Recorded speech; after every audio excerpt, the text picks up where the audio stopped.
नमस्कार दोस्तों, आज हम आपको एक ऐसी रानी की कहानी सुनाने जा रहे हैं जिनकी बहादुरी, आत्मसम्मान और देशभक्ति ने इतिहास में अमिट छाप छोड़ी। ये कहानी है झांसी की रानी लक्ष्मीबाई की, एक ऐसी नारी जो अंग्रेजों की नीतियों के सामने झुकी नहीं, बल्कि तलवार उठाकर जवाब दिया। तो चलिए जानते हैं उनकी जिंदगी के वो पल जो उन्हें अमर बना गए। रानी लक्ष्मीबाई का जन्म 19 नवंबर 1828 को वाराणसी के एक मराठी ब्राह्मण परिवार में हुआ था। उनका असली नाम था मणिकर्णिका तांबे और घर में सब उन्हें प्यार से मनु बुलाते थे। उनके पिता मोरोपंत तांबे एक पेशवा दरबार में काम करते थे और माता भागीरथी बाई धार्मिक प्रवृत्ति की थी। मनु बचपन से ही अलग थी। जहां बाकी लड़कियां गुड़ियों से खेलती थी, वहां मनु को तलवार, घोड़ा और धनुष से लगाव था।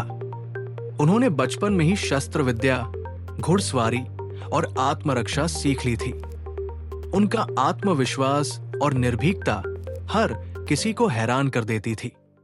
केवल 14 वर्ष की उम्र में मनु का विवाह झांसी के महाराजा गंगाधर राव से हुआ। विवाह के बाद उनका नाम पड़ा रानी लक्ष्मीबाई। विवाह के कुछ वर्षों बाद राजा गंगाधर राव की तबीयत बिगड़ने लगी। दंपति को संतान नहीं थी, इसलिए उन्होंने एक बालक दामोदर राव को गोद लिया। लेकिन किस्मत को कुछ और ही मंजूर था। 1853 में राजा गंगाधर राव का निधन हो गया और रानी अकेली रह गई। अंग्रेजों ने मौके का फायदा उठाया। उन्होंने हड़प की नीति, डॉक्ट्रिन ऑफ लैप्स, लागू की और कहा कि क्योंकि रानी का बेटा गोद लिया हुआ है, इसलिए झांसी अब अंग्रेजों की होगी। पर रानी ने साफ शब्दों में जवाब दिया, मैं अपनी झांसी नहीं दूंगी। अंग्रेज सोच रहे थे कि एक महिला क्या कर लेगी, लेकिन उन्हें अंदाजा नहीं था कि वो किस आग को ललकार रहे हैं। साल था 1857। भारत के पहले स्वतंत्रता संग्राम की शुरुआत हो चुकी थी। देश भर में बगावत की आग जल उठी थी।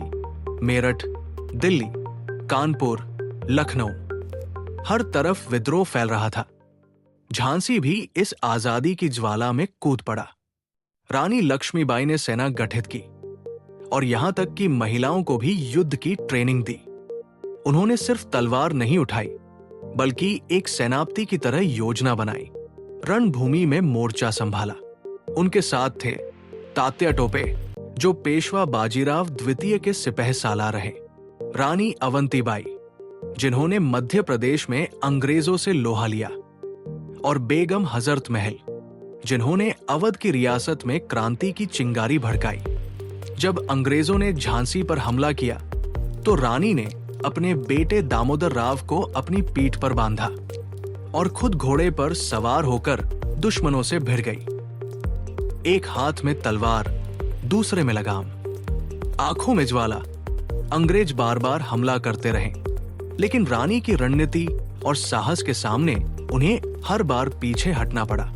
रानी की बहादुरी की कहानियां दूर दूर तक फैल चुकी थी, लेकिन धीरे धीरे अंग्रेजों ने बड़ी सेना के साथ ग्वालियर की ओर बढ़ना शुरू किया। 18 जून 1858 ग्वालियर के पास कोटा की सराय में एक जबरदस्त युद्ध हुआ। रानी लक्ष्मीबाई ने आखिरी सांस तक लड़ाई लड़ी, लेकिन इसी युद्ध में वो गंभीर रूप से घायल हो गई और वीरगति को प्राप्त हुई। ऐसा कहा जाता है कि उन्होंने अपने अंतिम समय में भी यही कहा, मैं हार नहीं मानूंगी।